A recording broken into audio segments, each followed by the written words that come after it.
অনেকে দুষ্টামি করে বলতেছে যে ডাকসু নির্বাচন কি এবার গাছের সাথে গাছের হবে না মানুষের সাথে মানুষের হবে, কোনটার সাথে হবে? যে এই নির্বাচনের সক্ষমতা কিন্তু এবং এই নির্বাচনের ফলাফল আগামী জাতীয় নির্বাচনের উপরে কিন্তু সিরিয়াসলি ইম্প্যাক্ট করবে।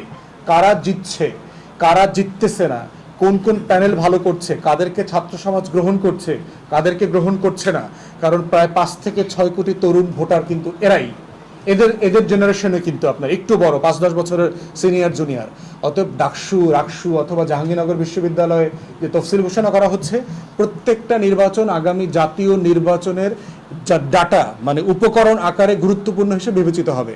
তাই আমরা বোধ করছি আচরণবিধি যেখানে লঙ্ঘিত হচ্ছে সেগুলো সিরিয়াসলি অ্যাড্রেস করা দরকার। অ্যাড্রেস করে একটা ভালো নির্বাচন করবার যা যা করণীয়, যেই টাফ ডিসিশন নেওয়া দাঁড়ায়, প্রয়োজনে যদি কোনো প্রার্থীর শুধু প্রার্থিতা বাতিল না, তার যদি বিশ্ববিদ্যালয় থেকে তাকে ছাত্রত্ব সাসপেন্ড করতে হয়, বহিষ্কার করতে হয়, দৃষ্টান্তমূলক শাস্তি দিতে হয়, একটা ভালো নির্বাচনের জন্য সেটা করতে হবে।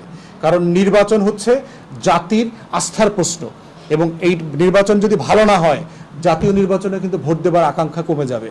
আমরা সবাইকে আহ্বান করেছি ছাত্র সমাজকে যে আপনারা সবাই রাজনৈতিক প্রতিদ্বন্দ্বী, কেউ কিন্তু শত্রু না।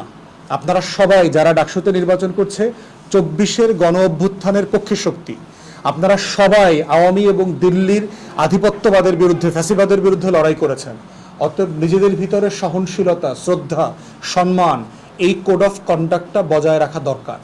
এইটা মেনটেন করে এটা করতে হবে, এবং সেটার জন্য বিশ্ববিদ্যালয় প্রশাসন কতটুকু আন্তরিক, কতটুকু সিরিয়াস, টাফ, সেটা আমরা দেখতে চাই।